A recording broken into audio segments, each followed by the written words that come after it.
The hum of machinery was the only sound Theo Maddox allowed himself to enjoy these days. The constant, predictable drone that filled his quarters on Space Station Epsilon was comforting in its consistency. Unlike people, machines were reliable. They broke down in predictable ways and could be fixed with the right tools and knowledge. People were messy or complicated.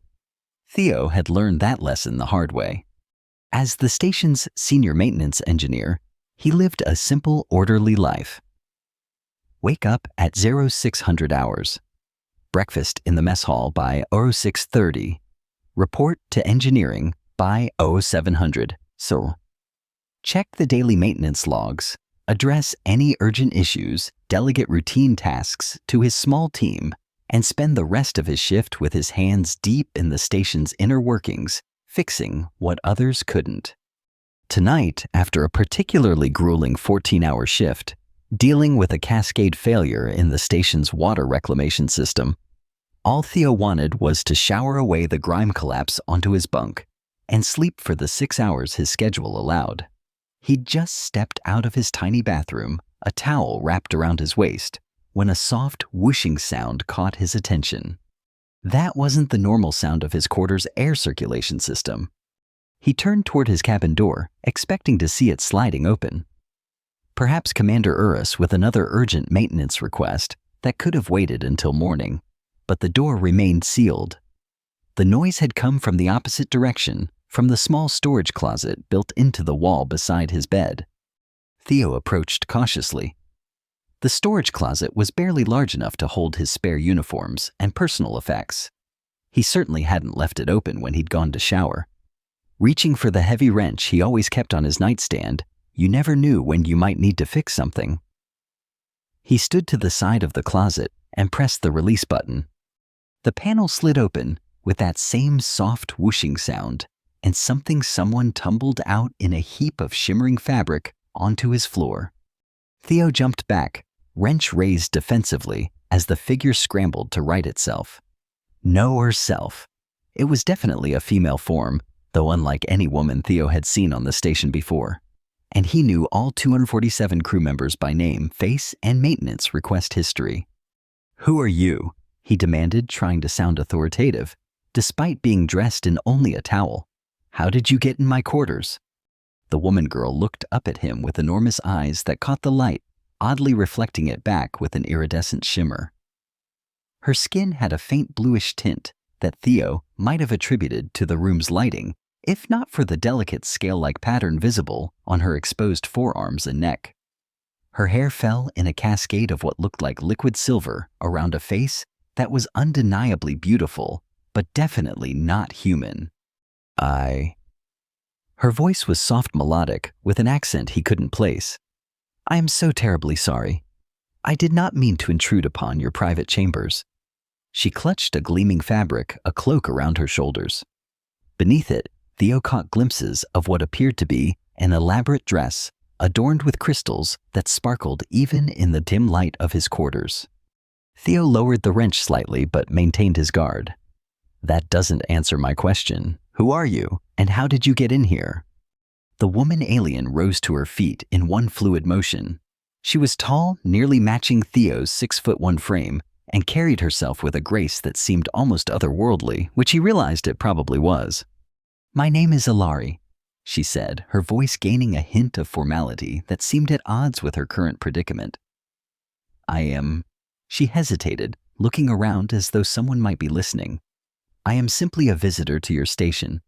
I was attempting to find a suitable location to rest, and I appear to have misjudged the appropriate accommodations." She gestured to the closet she'd tumbled out of. "Your storage compartment seemed unoccupied." Theo blinked, trying to process this information. "My storage compartment? You were trying to sleep in my closet." Ilari nodded, looking faintly embarrassed. It appeared adequately sized for a temporary respite. "How did you even get in there?" The door to my quarters was locked. At this, Ilari's iridescent eyes widened further. "Was it? I did not realize." The passage systems aboard this station are somewhat confusing. "Passage systems," Theo repeated. You mean the maintenance tunnels? Alari nodded eagerly. Yes, precisely the narrow pathways that run between and behind the chambers. They are most convenient for discrete movement. Theo stared at her. The maintenance tunnels were accessible only to engineering personnel with the proper clearance. They weren't on any public map of the station. An unauthorized alien using them was a major security breach. You need to leave, he said firmly, gesturing toward his door. Right now, before I call security. At the mention of security, Alari's already pale blue complexion seemed to drain of color. Please, she whispered, her voice suddenly urgent. Please do not alert your authorities to my presence. I mean no harm. I simply... She trailed off, her eyes darting around as though searching for an escape route. You simply what? Theo prompted, suspicion mounting. Alari's shoulders sagged slightly. I needed somewhere to hide, she admitted. Just temporarily. Hide from what? From whom? She corrected gently. My, escorts. They are rather persistent in their duties. Theo's brain caught up with the situation. Wait, are you saying you're a stowaway? How did you even get aboard the station? Alari drew herself up to her full height, and something in her demeanor shifted. The nervous, apologetic intruder was suddenly replaced by someone who seemed accustomed to command. I am not a stowaway, as you put it. I am a diplomatic guest of your Commander Urus. My arrival was scheduled and approved.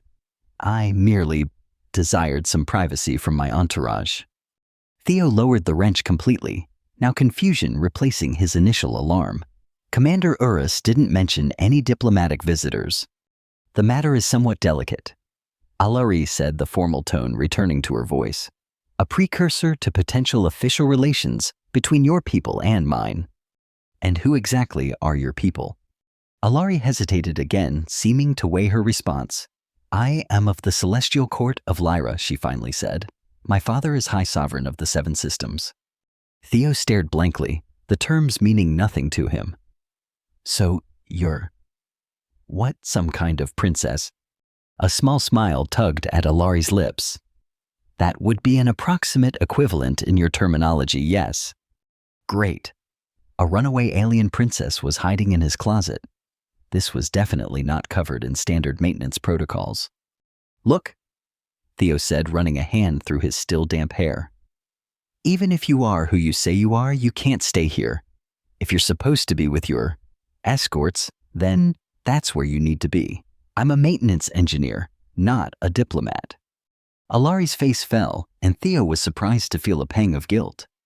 Just for one night, she pleaded. My escorts are overbearing. I have not been permitted a moment of peace since our arrival. One night of solitude is all I ask, and then I shall return to my designated quarters. Theo sighed. This was a terrible idea. If he were caught harboring an unauthorized visitor, even if she was legitimate, he'd likely face disciplinary action. At minimum, a reprimand in his file. At worst, dismissal from his position. Finding a job on Earth was hard enough with his background. Finding one off-planet would be nearly impossible. Why my quarters? He asked, stalling, while he tried to decide what to do. There are storage areas all over the station that would be more comfortable than my closet. Alari's gaze dropped to the floor. Your quarters are in a section with minimal surveillance, she said softly. And they are far from the diplomatic wing where my escorts are searching. That made an uncomfortable amount of sense. Engineering personnel quarters were indeed in a section with less security monitoring. They were trusted to handle sensitive station systems after all. And they were on the opposite side of the station from the VIP accommodations. Please, Alari said, looking up at him with those strange, beautiful eyes. I will not be a burden. You will hardly notice my presence. Theo highly doubted that. Even now, standing in his small quarters, she seemed to fill the space with an energy he couldn't quite define.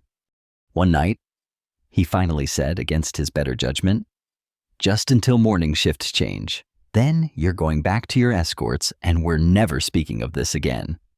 Relief washed over Alari's face. You have my deepest gratitude, she said, executing a small bow that somehow managed to look regal despite her disheveled state. Theo suddenly remembered he was still wearing only a towel. I need to get dressed, he said awkwardly. Of course, Alari replied, turning her back to him with practiced propriety. I shall avert my gaze. Theo grabbed a clean uniform from his dresser and retreated to the bathroom to change his mind racing. What had he just agreed to? Harboring a runaway alien princess, if she even was a princess, and not some kind of spy or saboteur, could end his career. But something in her desperate plea had resonated with him. He knew what it was like to need escape, to crave solitude, when others demanded your constant attention. When he emerged from the bathroom, Alari was standing exactly where he'd left her, her back still turned respectfully. You can turn around now, he said. She did so, and Theo was struck again by her otherworldly beauty. In the brighter light from the bathroom, he could see more clearly the delicate pattern of scales that traced along her hairline and down the sides of her neck, shimmering with an opalescent quality. Thank you for your hospitality, she said formally. I shall endeavor to be an unobtrusive guest. Theo gestured vaguely around his small quarters. There's not really anywhere for you to sleep, unless you're actually planning to use the closet. A hint of amusement flickered in Alari's eyes. The floor will be sufficient. I've rested in far less comfortable circumstances during my travels. The thought of a princess alien, or otherwise sleeping on his floor, didn't sit right with Theo. Take the bunk, he said with a sigh. I'll use my emergency bedroll on the floor. Alari's eyes widened in apparent shock. I could not possibly displace you from your own resting place. It's fine, Theo insisted, already moving to retrieve the thin bedroll from his emergency kit. I've slept in worse places during station emergencies. Alari watched him with an unreadable expression as he laid out the bedroll on the floor beside his bunk. Your kindness is unexpected, she said softly, and appreciated. Don't mention it, Theo replied, suddenly uncomfortable with her gratitude. Seriously? Don't mention it to anyone. I like my job. This elicited a small laugh from Alari, a sound like crystal chimes that seemed to lighten the atmosphere in the small room. Your secret is safe with me, maintenance engineer. Theo, he supplied. Theo Maddox. Theo Maddox? She repeated his name, sounding strangely musical in her accent. I am in your debt. Theo waved away her formality. Just get some rest, Your Highness, or whatever I'm supposed to call you. Alari is sufficient, she said with another small smile. My titles are a burden I would prefer to set aside for tonight. Theo nodded in understanding. Fair enough. Lights to 30%, he commanded, and the room's illumination dimmed to a soft glow. If you need anything, just ask. Otherwise, I'm going to get some sleep. Early shift tomorrow. Alari nodded and cautiously approached his bunk, running a hand over the standard issue blanket as though it were some exotic fabric. She removed her shimmering cloak, revealing more of the elaborate dress beneath. It looked impractical for sleeping. Do you have anything else to wear? Theo asked awkwardly. Alari glanced down at her attire. This is all I was able to bring when I departed from my escorts. Theo hesitated, then went to his dresser and pulled out a clean t-shirt and a pair of drawstring shorts. These might be more comfortable, he said, holding them out to her. They'll be too big, but... Alari accepted the clothes with a gracious nod. Thank you. Your consideration is most kind. Theo turned his back while she changed, focusing intently on arranging his bedroll. When she softly announced she was finished, he turned to find her swimming in his clothes, the t-shirt hanging to her knees, and the shorts cinched tightly at her slender waist. She'd folded her elaborate dress and placed it neatly beside the bunk along with her cloak. Despite the ill-fitting clothes, or perhaps because of them, she suddenly looked younger, more vulnerable, less like a princess, and more like a lost girl. Good night, Alari, Theo said, settling onto his bedroll. Good night, Theo Maddox, she replied, carefully arranging herself on his bunk. May your dreams be peaceful. Theo doubted he'd have peaceful dreams tonight. not with an alien princess occupying his bed and his career potentially on the line. But exhaustion quickly won out over anxiety, and he drifted into sleep with the strange comforting knowledge that he wasn't alone. Morning came too soon, as it always did on the station. Theo's alarm chimed softly at 600 hours, pulling him from a surprisingly deep sleep. For a moment, he was confused by the hardness of the floor beneath him before the events of the previous night came rushing back. He sat up quickly, looking toward his bunk. Alari was sitting cross-legged on the mattress, her back straight and her eyes closed. She appeared to be meditating, her breathing slow, and measured a faint luminescence emanating from her skin in the dim morning light. Good morning," Theo said hesitantly. Alari's eyes opened immediately, the iridescence catching the light. "Good morning, Theo Maddox." She greeted him with the same formal tone she'd used the night before. "I trust you rested well." "Well enough," Theo replied, rolling his shoulders to work out the stiffness from a night on the floor.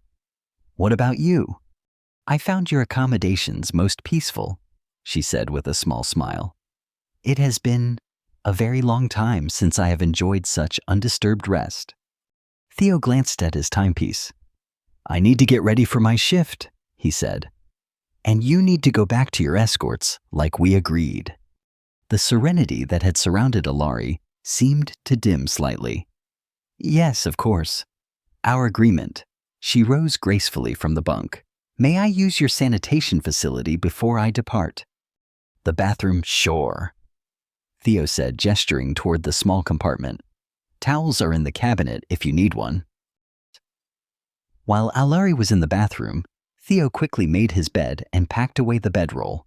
He needed to get her out of his quarters before the day shift fully started and the corridors filled with personnel.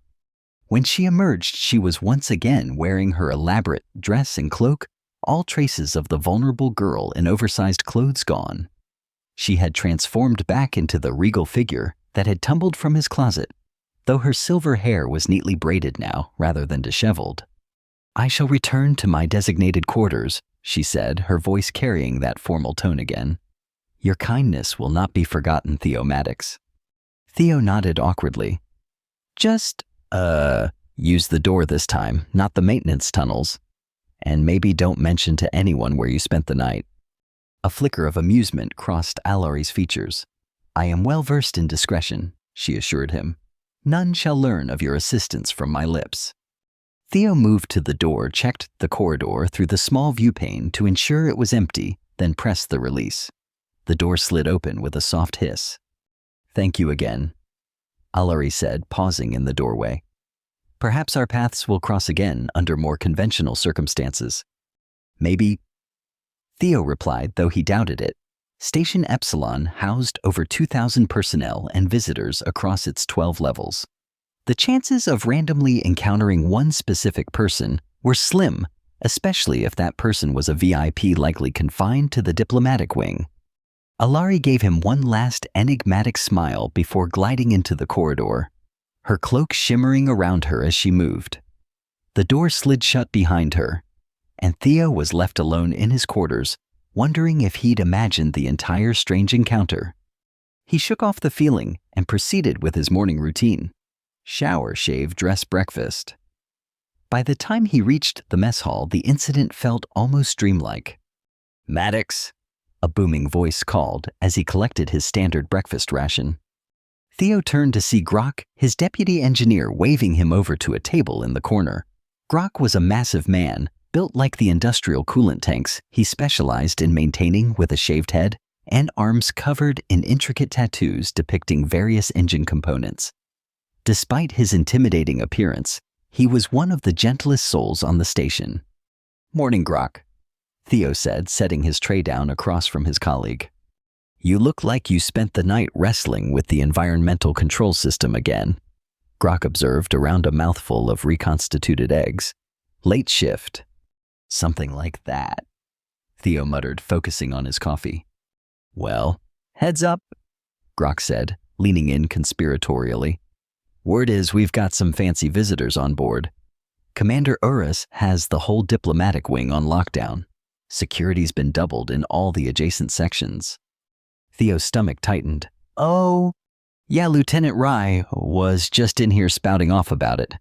Apparently these visitors are some big deal. Potential new allies for the coalition. Grok shrugged his massive shoulders. Above our pay grade, but it means extra checks on all systems in the diplomatic wing.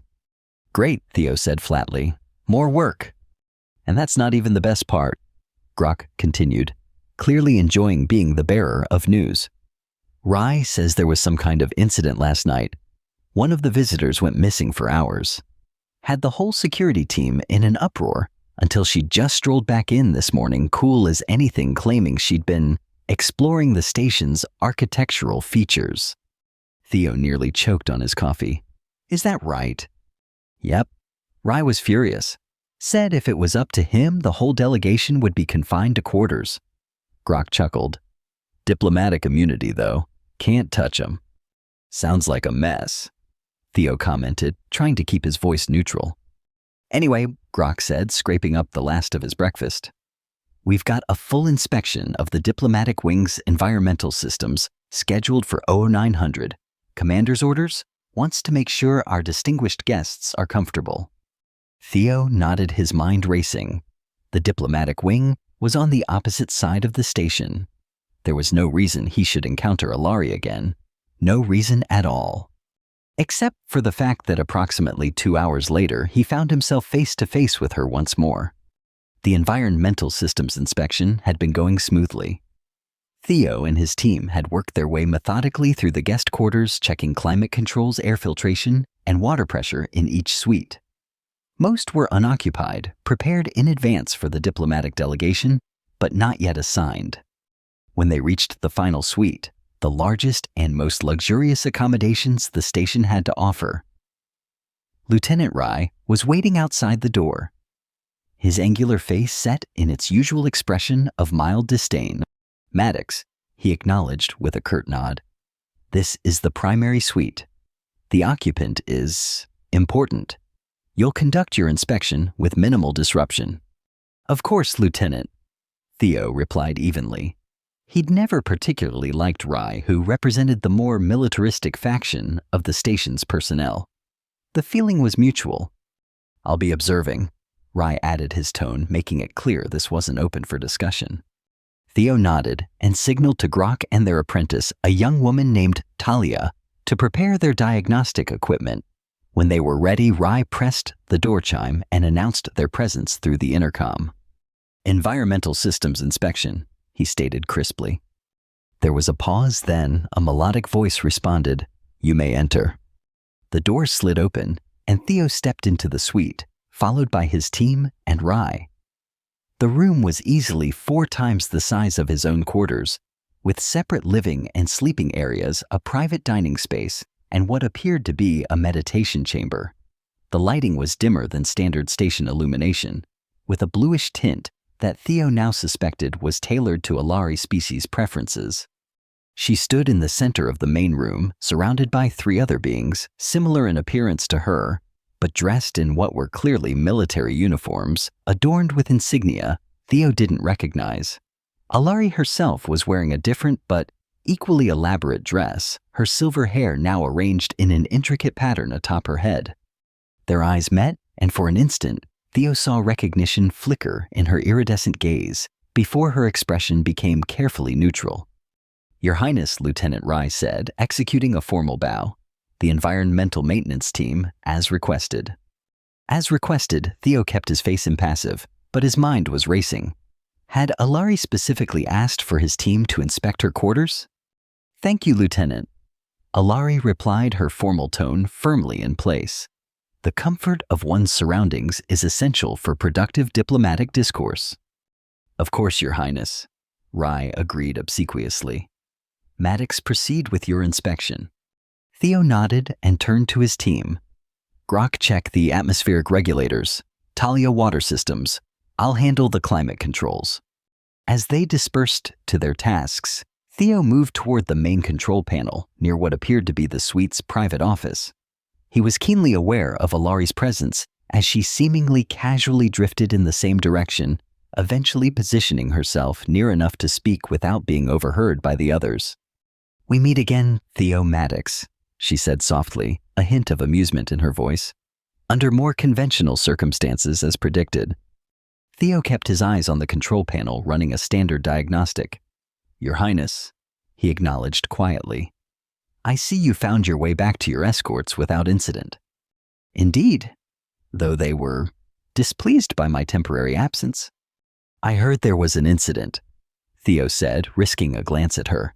Up close in the better light, he could see that what he'd taken for a pattern of scales along her hairline was actually a series of tiny luminescent markings that seemed to pulse faintly with her heartbeat.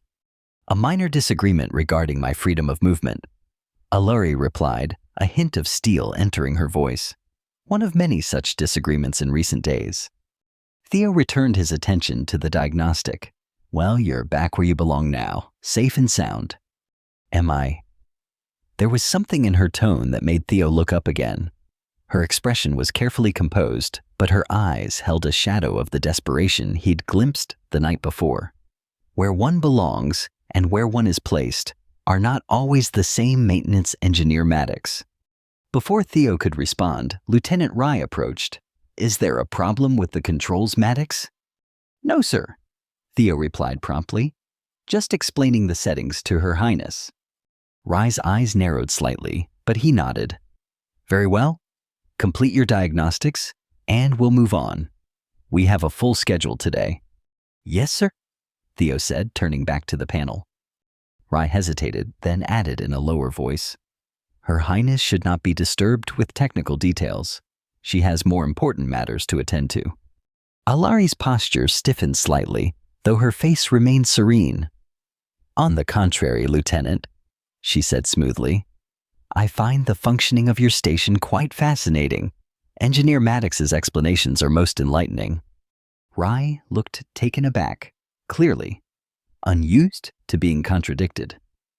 As you wish, Your Highness, he said stiffly before retreating to hover near the door. Alari waited until he was out of earshot before speaking again. The lieutenant is diligent in his duties. That's one way of putting it, Theo muttered, completing the diagnostic and making a minor adjustment to the humidity settings. He reminds me of my escorts. Alari continued, her voice barely above a whisper. Always concerned with what is proper, what is expected, never with what might be desired. Theo glanced at the uniformed aliens standing at attention across the room, their posture rigid, their eyes constantly scanning for threats. They seem intense. They are the Royal Guard, Alari explained. Their sole purpose is to ensure my safety and proper conduct. They take their duties very seriously. Is that why you ran away last night? Theo asked, keeping his voice low. Because of them. Alari's gaze dropped to the floor. Partially, she admitted. But it is more complex than that. My presence here on your station is not entirely what it appears. Before she could elaborate, Grok called from across the room. All atmospheric regulators functioning normally, Chief. Water systems check out too, Talia added, closing her diagnostic panel. Theo straightened up. Climate controls are operating within optimal parameters, he reported. Minor humidity adjustment completed. Lieutenant Rye nodded sharply. Excellent. If that concludes your inspection, we'll be moving on. Theo gathered his equipment and signaled to his team. We're all set here. As they prepared to leave, Alari stepped forward. Engineer Maddox, she said, her voice carrying the formal tone again, but with a subtle undercurrent Theo couldn't quite interpret. I believe there may be an issue with the ventilation in the secondary chamber. Perhaps you could return later to investigate further. Lieutenant Rye frowned. I wasn't informed of any ventilation issues, Your Highness.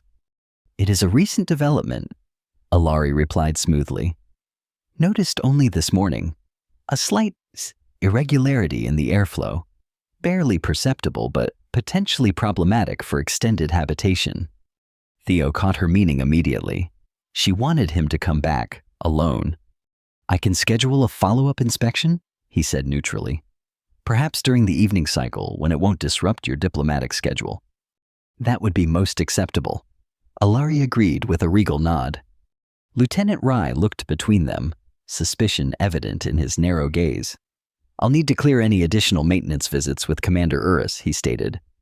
"Of course, Lieutenant," Alari said, her tone suddenly cooler. "Though I would think the comfort of diplomatic guests would be a priority for your commander, particularly guests whose alliance could significantly benefit your coalition." The implied threat wasn't subtle. Rai's jaw tightened, but he nodded stiffly. "I'll arrange it, Your Highness." "Thank you, Lieutenant. Your diligence is appreciated." Alari turned to Theo and his team. "And thank you, engineers, for your thorough inspection. Your expertise is a credit to this station." Theo nodded formally. "Thank you, Your Highness." As they filed out of the suite, Theo couldn't help glancing back. Alari was watching him leave a complex expression on her face that mingled relief, anticipation, and something that looked almost like fear. What had she meant about her presence not being what it appeared, and why was she so desperate to speak with him again?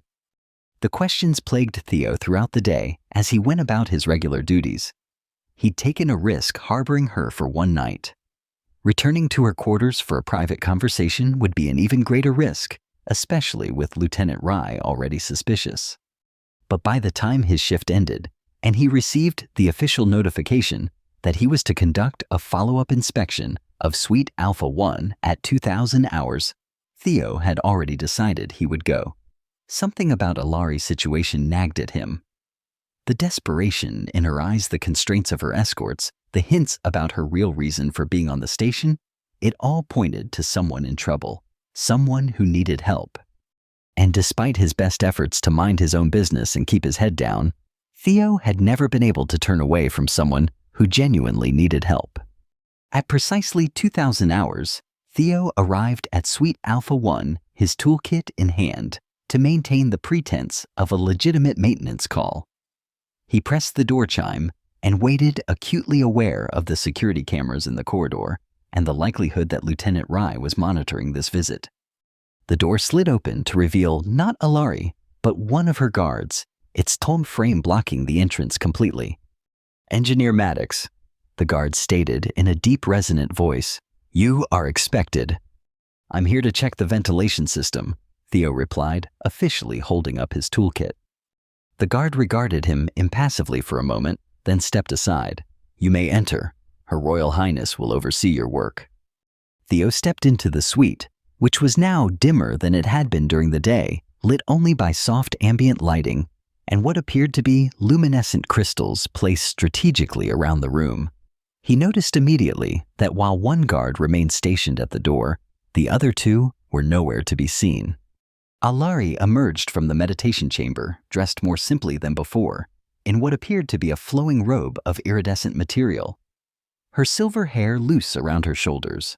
Without the elaborate dress and formal hairstyle, she looked younger, less intimidating, though no less regal. "Engineer Maddox." She greeted him loud enough for the guard to hear. "Thank you for attending to our ventilation concerns so promptly." "Just doing my job, Your Highness," Theo replied in the same official tone. Alari gestured toward the meditation chamber. "The issue is most noticeable in here. Perhaps you could investigate while I explain the exact nature of the problem." Theo nodded and followed her into the smaller room, aware of the guard's eyes on his back. The meditation chamber was a circular space with cushioned seating arranged in a pattern on the floor. The walls were lined with the same luminescent crystals that adorned the main room, casting a soothing blue glow over everything. As soon as they were inside, Alari touched a panel on the wall, and a transparent barrier shimmered into existence across the doorway. "Privacy field," she explained quietly. "They can see us but cannot hear what is said." Theo raised an eyebrow. "Convenient." "A standard feature for diplomatic quarters," Alari replied. "Often sensitive negotiations require discretion." "And is that what this is? A sensitive negotiation?" Alari's expression grew solemn. "In a manner of speaking, yes." She gestured to one of the cushions. "Please sit. What I have to tell you will take some time." Theo hesitated, then set down his toolkit and lowered himself onto the cushion. Alari sat across from him, arranging her robes with practiced grace. I told you last night that I am a princess of the celestial court of Lyra, she began. This is true but incomplete. I am not merely a princess. I am the crown heir, the designated successor to the High Sovereign. Your father, Theo supplied. Alari nodded. Yes, my father, High Sovereign Talon, ruler of the Seven Systems and protector of the Lyran Alliance. And you're here on a diplomatic mission, Theo prompted. That is the official purpose of my visit, yes, to establish preliminary relations between the Lyran Alliance and your Earth Coalition. Alari's hands twisted in her lap, the only outward sign of her discomfort. But the true reason is more personal. Theo waited, sensing she needed time to compose her thoughts. 3 cycles ago, what you would call years I came of age according to Lyran custom? Alari continued.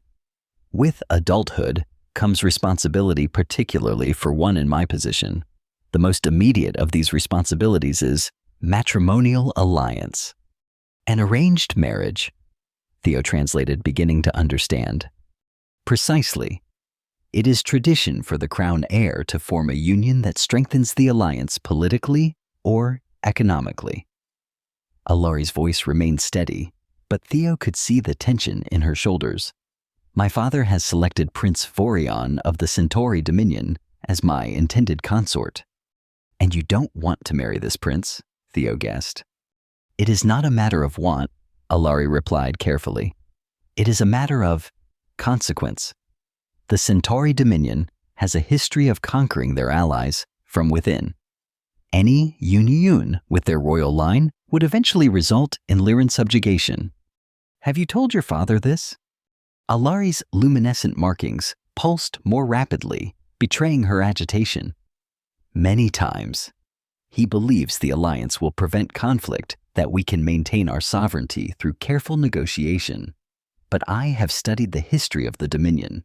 They are patient, methodical in their conquests. It might take generations, but the result would be the same.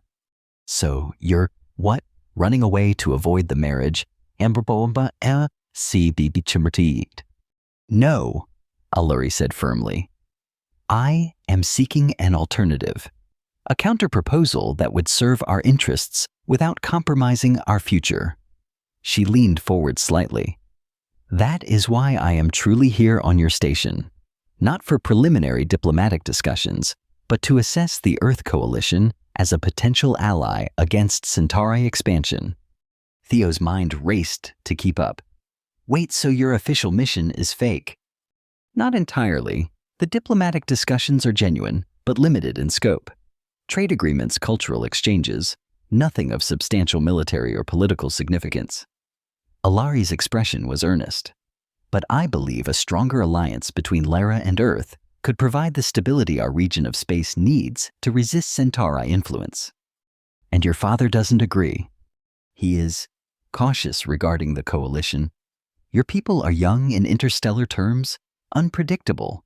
The Centauri are a known quantity, even if that quantity is ultimately dangerous. Alari sighed. My father is not a fool, Theo Maddox. He is a wise ruler in many ways. But in this matter, his caution may doom our people to eventual servitude. Theo rubbed his chin, trying to process the implications. So what does any of this have to do with me? Why? Tell me all this. Alari's eyes met his, the iridescence catching the blue light of the crystals. Because I need help, and my options are limited. My escorts report everything I do directly to my father. The station's diplomatic personnel report to Commander Eurus, who is undoubtedly reporting to your coalition leadership. And I'm just a maintenance engineer, Theo realized. Nobody important enough to be monitoring. Your position gives you access to areas of the station others cannot go, Alari pointed out, and your quarters provided me with sanctuary when I needed it most. What exactly are you asking me to do? Theo asked warily. I need to gather information, honest assessments of the coalition's capabilities and intentions, not the sanitized versions presented in diplomatic briefings. I need to evaluate the potential for a true alliance, one that could counter the Centauri threat. And how am I supposed to help with that? I'm not privy to coalition intelligence or military planning. But you have access to the station's maintenance systems, Alari pointed out, including the communication relays and data archives. Theo stiffened. You're asking me to spy for you, to access restricted information. I am asking you to help me save my people from a fate they do not deserve? Alari replied earnestly. Information is power, Theo Maddox. With the right information, I can persuade my father to reconsider the Centauri alliance and look more seriously toward Earth. Theo stood up abruptly. I can't do that. What you're talking about is treason. I'd lose more than my job. I'd be facing imprisonment, maybe worse. I understand your reluctance, Alari said, rising gracefully to her feet, and I would not ask if the stakes were not so high. My people's future hangs in the balance, as does the future of countless worlds that would fall under Centauri influence should Lyra be conquered. That's not my problem, Theo insisted, though his voice lacked conviction. I'm a maintenance engineer, not a spy or a diplomat. I fix things, I don't decide the fate of civilizations. Alari regarded him silently for a moment, her expression unreadable. Sometimes, Theo Maddox, our destinies find us regardless of our intentions. I did not choose to be born into royalty, just as you did not choose to find me in your closet. Yet here we are. Theo picked up his toolkit, flustered. I should go. I need to report that I fixed the ventilation issue. Of course, Alari said, stepping aside. I have imposed upon your kindness enough for one evening. She deactivated the privacy field, and Theo moved quickly toward the exit, eager to escape the weight of her expectations and the complexity of interstellar politics she had just dropped into his lap. At the door, she called after him, Should you reconsider, you know where to find me. Theo nodded curtly and left without looking back, feeling the eyes of the guard and the security cameras tracking his departure. The next few days passed in a blur of routine maintenance tasks and restless nights. Theo threw himself into his work, taking on extra shifts and volunteering for the most demanding repair jobs in an effort to keep his mind occupied. But no matter how exhausted he made himself, his thoughts inevitably returned to Alari and her plea for help. Was she telling the truth about the Centauri threat? Was her father really on the verge of making a disastrous alliance that would eventually lead to Lyran subjugation? And even if it was all true, was it any of his business? On the fourth night after their meeting, Theo found himself unable to sleep, staring at the ceiling of his quarters and turning the problem over in his mind for the 100th time. A soft chime from his door interrupted his thoughts. Glancing at the time display, 01:37 hours. Theo frowned. Emergency maintenance calls came through his communicator, not his door chime. He swung his legs over the side of his bunk and approached the door cautiously. Who is it? He called through the intercom. There was no verbal response, but a soft, melodic series of tones played through the speaker, a sound he somehow knew could only have come from one person. With a sigh of resignation, Theo pressed the release, and the door slid open to reveal Alari once again, cloaked in the shimmering fabric she'd worn the first night, her silver hair partially concealed by a hood. You're making a habit of this, Theo said, stepping aside to let her in. I apologize for the late hour, Alari replied, gliding past him into the room. But circumstances have changed, and I could not wait until morning. Theo closed the door and turned to face her. What's happened? Alari lowered her hood, and Theo was shocked to see that her luminescent markings were pulsing rapidly, their glow more intense than he'd seen before. There was a tension in her posture that hadn't been there previously, a barely contained energy that made her seem like she might shatter at any moment. My father has moved forward the negotiations, she said, her voice tight with controlled emotion. The Centauri delegation arrives in 2 days. The marriage contract is to be signed before I depart from this station. What? Theo was stunned. How is that possible? I thought this was just preliminary diplomatic talks. So did I, Alari said bitterly. It seems my father had already made his decision before I left Lyra. This entire mission was merely what do you call it? A formality. Why would he lie to you about that? Because he knew I would resist, Alari replied, pacing the small confines of Theo's quarters. He knew I would find a way to sabotage the negotiations if given enough time. By springing this upon me at the last moment, he limits my options for opposition. Theo watched her move back and forth, her agitation palpable. What do you plan to do? Alari stopped pacing and faced him directly. I intend to refuse, publicly, to denounce the alliance and reveal the true nature of Centauri expansionism to the coalition representatives. That's bold, Chol, Theo said, trying to imagine the diplomatic chaos such a move would cause. What would happen to you? Best case disinheritance. I would be stripped of my title and position as a crown heir. Alari's expression was resolute. Worst case imprisonment for treason against the alliance. And you're willing to risk that? For the future of my people, yes. Alari's luminescent markings pulsed with conviction. But I need evidence to support my claims. Concrete proof of Centauri methods and intentions that neither my father nor the coalition representatives can ignore. The information you wanted me to help you find, Theo realized. Yes, but there is no longer time for subtle investigation. I need access to the coalition's intelligence archives immediately. Theo rubbed a hand over his face, feeling the weight of her desperation. Even if I wanted to help you, and I'm not saying I do, I don't have clearance for those systems. I maintain the hardware, not the data itself. But you know the maintenance paths, Alari pressed.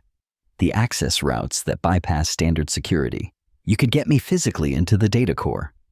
That would be an even bigger risk than accessing the information remotely, Theo protested. The data core is one of the most secure areas on the station. It is also one of the few areas without continuous surveillance, Alari countered. Your engineering team maintains it. Yes, you must have regular access. Theo hesitated. She wasn't wrong. The data core required regular physical maintenance, and as chief engineer for his section, he was one of the few personnel authorized to enter the chamber. The security protocols were focused primarily on preventing remote access, not physical intrusion, by someone who already had legitimate reason to be there. This isn't just about me helping you anymore, he said slowly. You're asking me to actively participate in what could be considered espionage. I am asking you to help prevent a catastrophe, Alari corrected, stepping closer to him. Theo, I would not ask this of you if there were any other option, but time is running out not just for me, but for millions of my people who will eventually suffer under Centauri rule if this alliance proceeds. Theo met her gaze, those strange, beautiful, iridescent eyes pleading with him to understand, to help. He thought about his life on the station, the routine of his days, the satisfaction of fixing problems, the stability of knowing exactly what was expected of him. He had worked hard for this position after the mistakes of his past. Was he really willing to risk it all for an alien princess and her political crusade? But then he remembered the desperation in her voice when she'd spoken of her people's future. The conviction with which she'd declared her willingness to sacrifice her own position and freedom for their sake. If even half of what she claimed about the Centauri was true, could he really turn his back on her plea for help? I have a maintenance window scheduled for the data core tomorrow night, he said finally. 2,300 hours. Regular hardware check updating cooling systems. I'm usually alone for those jobs. Hope flickered across Alari's face. You will help me. I'll get you into the data core, Theo clarified, holding up a cautionary hand. What you do once you're in there is your business. I don't want to know the details. And if we're caught, I'm claiming you coerced me. A smile broke across Alari's face, transforming her features from regal beauty to something more genuine, more vulnerable. Thank you, Theo Maddox. Your courage will not be forgotten. Save the thanks until we've actually pulled this off, Theo grumbled. already mentally calculating the risks and potential security countermeasures they'd need to overcome. This isn't going to be easy, you know. There are still plenty of ways this could go wrong. I am familiar with risk, Alari assured him, and I am not without resources of my own. Theo raised an eyebrow. What kind of resources? My people possess certain abilities that yours do not, she said carefully, including limited perception shielding. Perception shielding? You mean like invisibility? Not exactly. More a suggestion to observing minds that they need not pay attention to my presence. It is not foolproof, and it requires concentration to maintain, but it may help us avoid unwanted notice. That would have been useful information before now, Theo remarked dryly. It has limitations, Alari explained. The effect weakens with each mind that perceives me. In a crowded corridor, it would be essentially useless, but in the less populated areas of the station, such as your maintenance routes, it might just give us the edge we need, Theo finished for her. All right, we'll incorporate that into the plan. But for now, you should go back to your quarters before your guards notice you're missing again. Alari nodded, pulling her hood back up to conceal her distinctive hair. I will meet you tomorrow night then. Where shall I find you? Maintenance Access Junction 42B, near the secondary life support systems, Theo said after a moment's thought. It's minimally monitored and gives us a direct path to the data core level, 20 to 45 hours sharp. I will be there, Alari promised, moving toward the door. She paused with her hand hovering over the release panel. Theo Maddox, thank you. Regardless of what happens tomorrow, know that your willingness to help will not be forgotten. Just don't make me regret it, he replied gruffly. A small smile played at the corners of her mouth. I shall endeavor not to. With that, she pressed the panel and the door slid open. After a quick glance to ensure the corridor was empty, she slipped out her shimmering cloak, the last thing Theo saw before the door closed behind her. Alone again, Theo sank onto his bunk, the full weight of what he'd just agreed to settling over him. He was about to risk everything: his career, his freedom, possibly even his life for an alien princess he barely knew, on the basis of a story he had no way of verifying. And yet, despite all logic and self-preservation instincts screaming at him to reconsider, Theo knew he would go through with it. Something about Alari's desperate determination, her willingness to sacrifice herself for her people, resonated with him on a level he couldn't quite explain. Perhaps he thought, as he finally drifted toward sleep, it was because he'd spent too many years playing it safe, doing what was expected, avoiding risks. Maybe some part of him had been waiting for exactly this kind of opportunity, a chance to do something that mattered, something bigger than routine maintenance and system checks. Or maybe he was just a fool who'd been swayed by a pair of iridescent eyes and a compelling story. Either way, in less than 24 hours, he would find out. The next day crawled by with excruciating slowness. Theo went through his regular duties mechanically, his mind constantly returning to the plan for that night. He made subtle preparations, checking the security rotation for the data core level, mapping the most discreet route from the meeting point, and requisitioning additional maintenance tools that might prove useful for bypassing any unexpected obstacles. By the time his regular shift ended, Theo's nerves were frayed. He forced himself to eat a proper meal in the mess hall, knowing he would need his strength later, and then returned to his quarters to rest before the operation. Sleep proved impossible, of course. Instead, he spent the time reviewing station schematics and security protocols, looking for any weaknesses or contingencies he might have overlooked. When his chrono read 22:30, he gathered his toolkit, took a deep breath, and headed out to meet Alari. Maintenance Access Junction 42B was exactly as he'd remembered it. A small nexus of service corridors tucked away behind the station's secondary life support systems. Seldom used except during major system overhauls, it offered both privacy and multiple escape routes if needed. Theo arrived precisely at 22:40, 5 minutes ahead of their agreed meeting time. He busied himself opening an access panel and pretending to conduct routine maintenance, providing a legitimate reason for his presence should anyone happen by. At exactly 22:45, he heard a soft whisper of movement behind him. Without turning, he murmured right on time.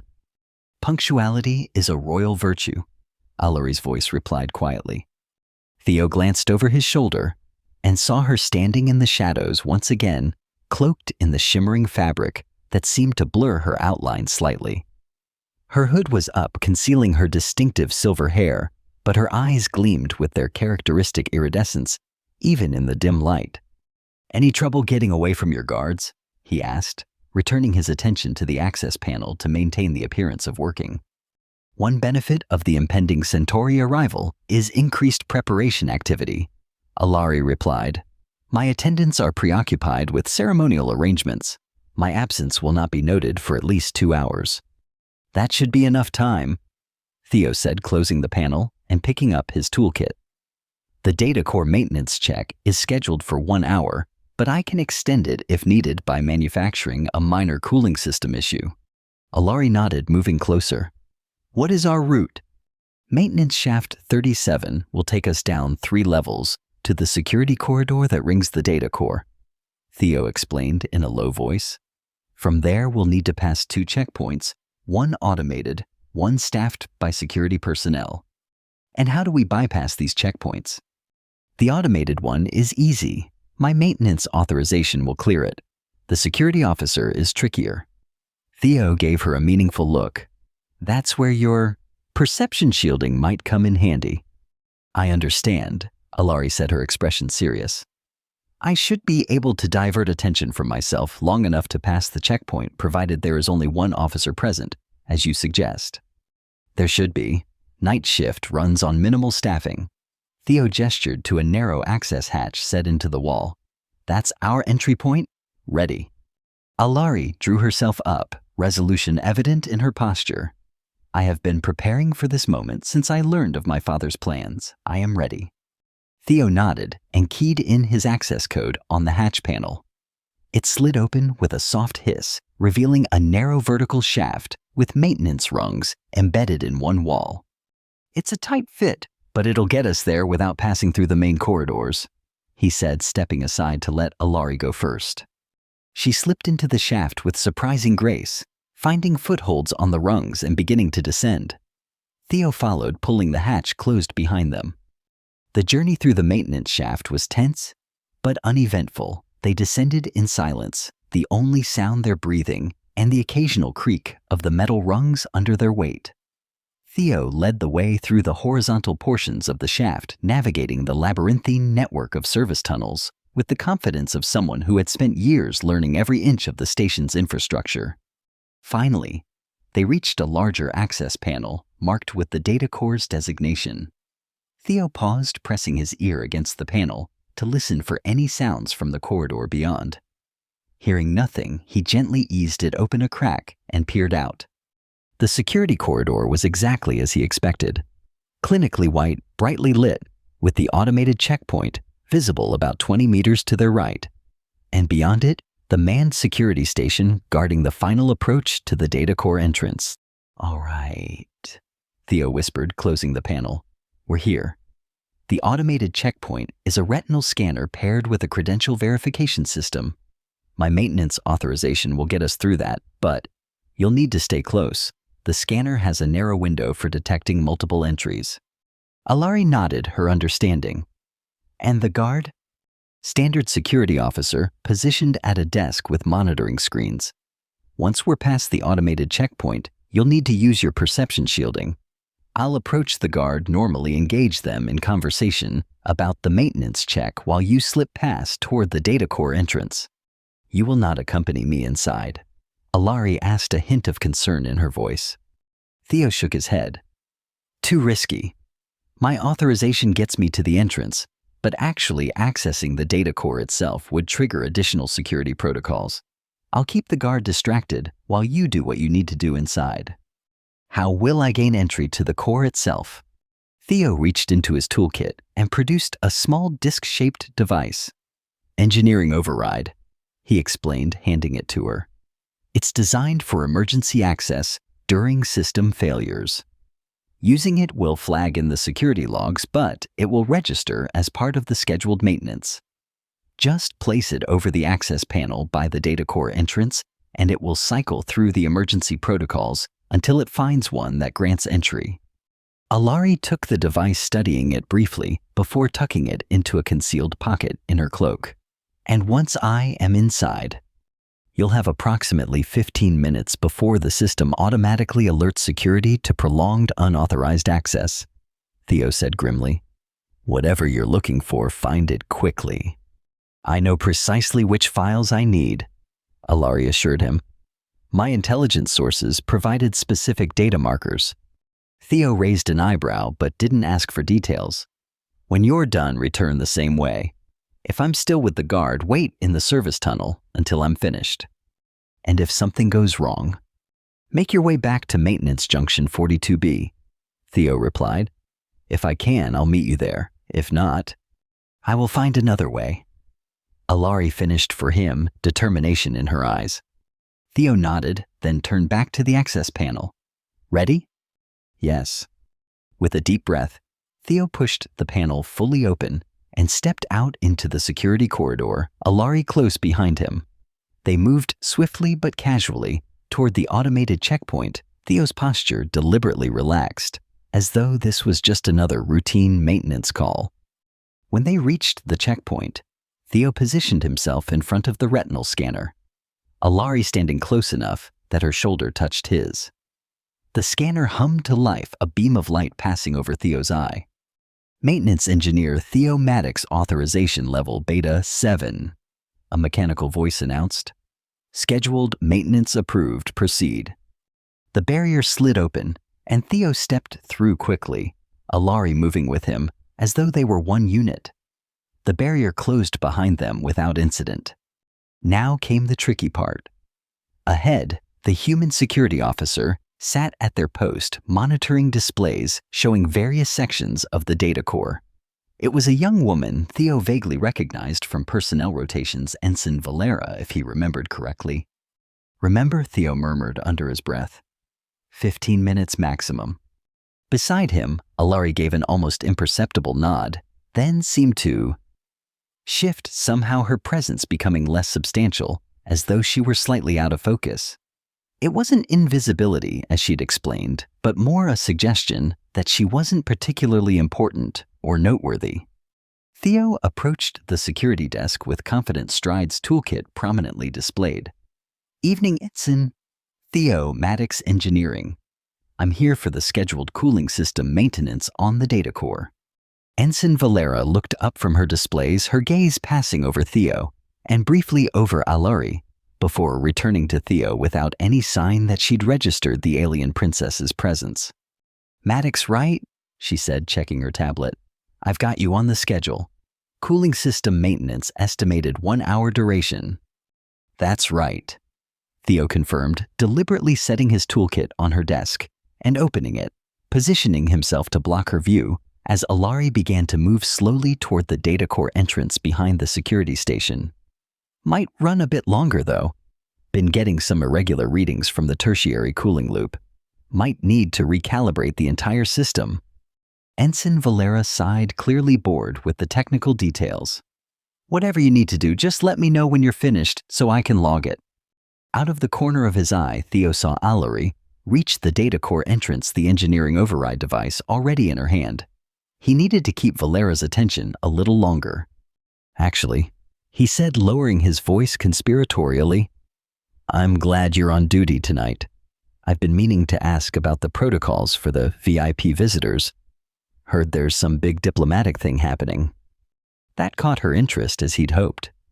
The Lyran delegation? Yeah, security's been ramped up like crazy. And now there's some Centauri group arriving tomorrow. Place is turning into a regular interstellar conference center. Behind her, the data core entrance slid open silently, and Alari slipped inside the door, closing after her without a sound. Phase 1 complete. Now, Theo just needed to keep Valera talking for 15 minutes. Must be keeping you security folks busy, he commented casually, repacking his toolkit. Any idea what it's all about? Engineering's always the last to know anything. Valera leaned forward, clearly eager to share what she knew. Word is there's some kind of alliance being negotiated. Big deal, apparently. Commander Urus has been in meetings with the coalition representatives nonstop. Theo nodded, encouraging her to continue while mentally starting the countdown.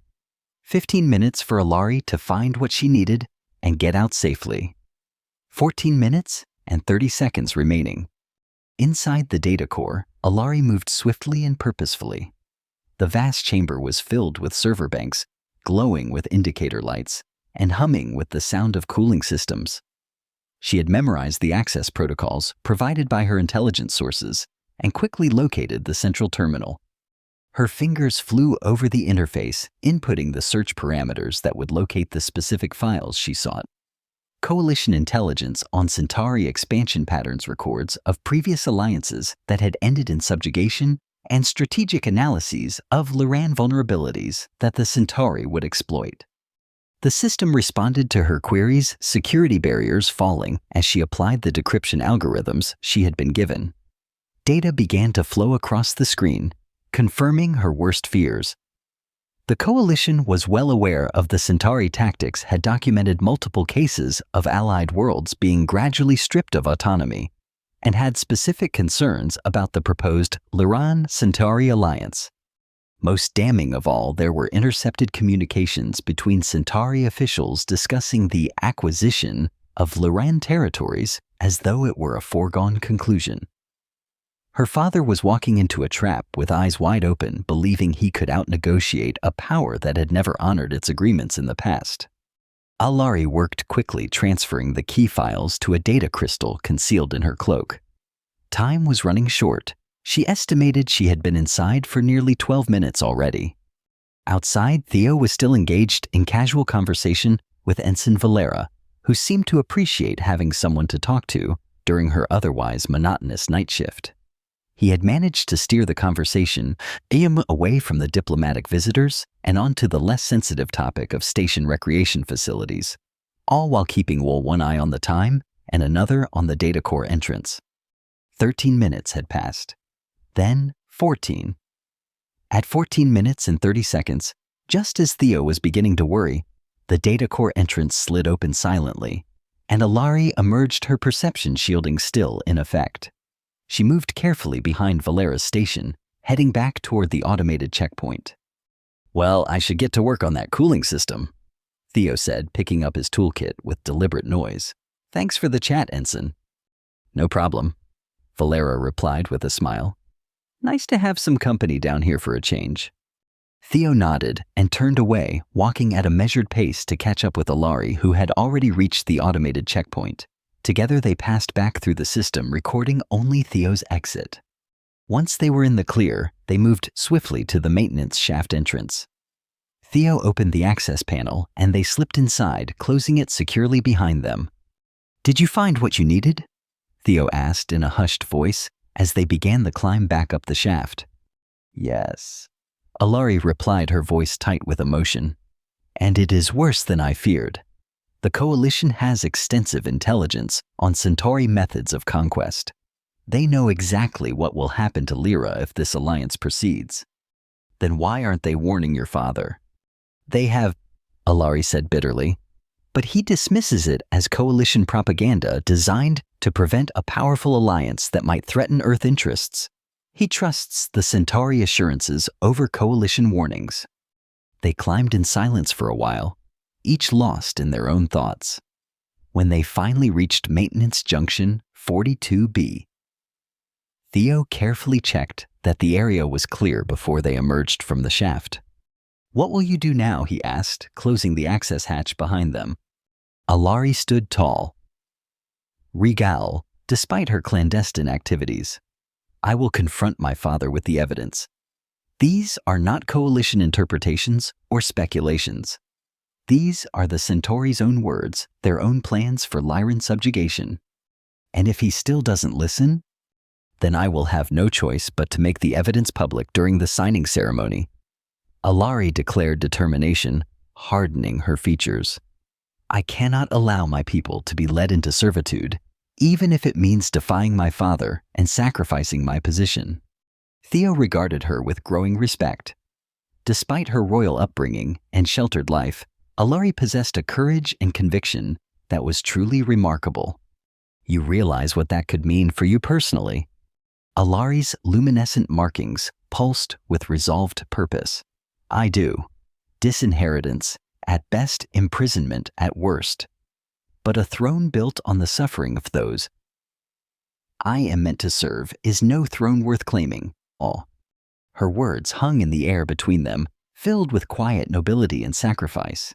In that moment, Theo knew with absolute certainty that she would follow through with her plan, regardless of the personal cost. "You should return to your quarters," he said finally. "Your absence will be noticed soon." Alari nodded, then surprised him by reaching out to clasp his hand. Her touch was cool but not cold, her skin smooth with the faint texture of the scales he had observed before. "Thank you, Theo Maddox," she said earnestly. "Your courage has given my people a chance at true freedom, not the illusion my father would accept. I will not forget this." Theo felt his face warm at her gratitude. "I just got you into the data core. You're the one risking everything to save your people." A small smile touched Alari's lips. "Perhaps we are both braver than we believed ourselves to be." With that, she released his hand and stepped back, drawing her hood up over her silver hair. "I must go. The Centauri delegation arrives tomorrow, and I have much to prepare." "Good luck," Theo said simply. "Whatever happens, I hope it works out for you and your people." Alari gave him one last lingering look, as though memorizing his features. "May your stars shine brightly." "Theo Maddox," she said in what he assumed was a traditional Lyran farewell. Then she was gone, slipping into the shadows of the service corridor with the silent grace that seemed inherent to her species. Theo stood alone in the maintenance junction, wondering what the next day would bring and whether he would ever see the shy alien princess again. The answer came sooner than he expected. Theo had just finished his morning shift the following day when his communicator chimed with a priority notification. A message from Commander Urus himself, ordering Theo to report to the diplomatic reception hall immediately. No explanation given, just the order. With a sense of growing dread, Theo made his way to the station's grand reception hall, a space rarely used except for the most significant official functions. As he approached, he noted the increased security presence, the formal uniforms of station officers, and the general atmosphere of heightened tension. A security officer stopped him at the entrance. "Name and business." "Maintenance Engineer Theo Maddox." He replied, trying to keep his voice steady, "Ordered to report by Commander Urus." The officer checked his tablet, then nodded. "You're on the list. The commander is expecting you. Follow the central aisle to the main platform." Theo stepped into the reception hall, immediately struck by the transformation of the normally utilitarian space. Decorative elements and colors he assumed represented both Lyran and Centauri cultures adorned the walls. Diplomatic personnel and senior station officers stood in formal groups, their conversations hushed and tense. At the far end of the hall, on a raised platform, stood Commander Urus in his full ceremonial uniform, looking deeply uncomfortable. Beside him was a tall, imposing alien figure that Theo assumed was High Sovereign Talon Alari's father. The resemblance was clear, the same blue-tinted skin, the same iridescent eyes, though his were harder, more calculating than Alari's. And there, slightly to one side, stood Alari herself. Gone was the frightened princess who had hidden in his closet, or the determined rebel who had stolen classified information. In her place stood a royal figure of breathtaking dignity, dressed in formal regalia that seemed to capture starlight in its folds. Her silver hair was intricately arranged and adorned with what appeared to be living crystal formations that caught and refracted the light. Their eyes met across the crowded hall, and for a brief moment, Theo saw recognition and something else warning flash in her gaze, before her expression returned to careful neutrality. Before Theo could process what was happening, Lieutenant Rai appeared at his side, his narrow face set in a triumphant smirk. Maintenance Engineer Theo Maddox, he said loudly enough to attract the attention of those nearby. You are to present yourself to the High Sovereign immediately. Theo felt the blood drain from his face. He was being summoned before Alari's father. Had they been discovered? Had Alari implicated him in her efforts to undermine the alliance? With no choice but to comply, Theo followed Lieutenant Rai through the crowded hall, acutely aware of the curious glances and whispers that followed them. When they reached the platform, Rai announced formally, High Sovereign Talon, I present Maintenance Engineer Theo Maddox as requested. The imposing Lyran ruler turned his attention to Theo, studying him with those unsettlingly iridescent eyes. Up close, Theo could see that his luminescent markings were more extensive and intricate than Alari's, possibly denoting his higher status. Engineer Maddox. High Sovereign Talon spoke, his voice deep and resonant with the same musical quality that characterized Alari's speech. My daughter has spoken of you. Theo's heart pounded in his chest. Whatever happened next would determine not just his fate, but possibly the fate of Alari and her people as well. He glanced at her, seeking some clue as to what he should say or do, but her expression remained carefully blank. Your Highness, Theo replied, falling back on the formal address he'd heard others use. I am honored by your attention, though I'm not sure what I've done to warrant it. A hint of something that might have been amusement flickered across the High Sovereign's face. Are you not my daughter, tells me? You provided essential assistance to her during her stay on this station. Assistance that went beyond your official duties. So she had told her father about their activities. Theo braced himself for the accusations, the demands for explanation, the punishment that would surely follow. But instead, High Sovereign Talon made a gesture that Theo couldn't interpret, and one of the Lyran attendants stepped forward bearing what appeared to be a small crystal orb on a ceremonial cushion. The Celestial Court of Lyra acknowledges its debts, Engineer Maddox. The High Sovereign declared, his voice carrying throughout the now silent hall. My daughter has informed me that were it not for your intervention, she would have been unable to complete the true purpose of her mission here. Theo blinked in confusion. What game was being played here? The true purpose, Your Highness, he asked carefully. High Sovereign Talon's expression remained inscrutable. To evaluate the Earth Coalition as a potential ally against the Centauri Dominion's expansionist ambitions, of course. A purpose in which she has succeeded admirably with your assistance. Theo's confusion deepened. This wasn't at all what he had expected. Had Alari somehow convinced her father of the Centauri threat? Had the alliance been cancelled? As if reading his thoughts, High Sovereign Talon continued. The intelligence my daughter gathered with your help has proven invaluable in our negotiations. The Centauri delegation has been informed that Lyra will not be pursuing an alliance at this time. Instead, we will be opening more substantial discussions with the Earth Coalition regarding mutual defense arrangements. Relief washed over Theo in a dizzying wave. They had succeeded. Somehow, Alari had convinced her father of the danger, and the disastrous alliance had been averted. For your service to the Celestial Court, High Sovereign Talon proclaimed, you are granted the Crystal of Lyran Gratitude, a token rarely bestowed upon those outside our realm. The attendant stepped forward, presenting the crystal orb to Theo. Not knowing the proper protocol, he simply accepted it with a respectful nod. Thank you, Your Highness, he said, still struggling to process this unexpected turn of events. I'm honored. As you should be, the High Sovereign replied, a hint of dry humor in his tone. Now I believe my daughter wishes to speak with you privately before our departure. You are dismissed from your duties for the remainder of the day with Commander Urus's approval. He glanced at the station commander, who nodded stiffly, clearly not entirely comfortable with these proceedings, but unwilling to contradict a powerful interstellar ruler. Lieutenant Rai's face had transformed from smugness to bewilderment, and Theo couldn't help but feel a small surge of satisfaction at the officer's confusion. Alari stepped forward, her regal bearing still intact, but with a warmth in her eyes that had been absent during the formal proceedings. If you would accompany me, Engineer Maddox, there are matters we must discuss before my departure. She led him to a small antechamber off the main reception hall, a space clearly prepared for private diplomatic conversations. Once the door closed behind them, sealing out the murmur of the crowd, Alari's formal demeanor softened slightly. "You told your father everything?"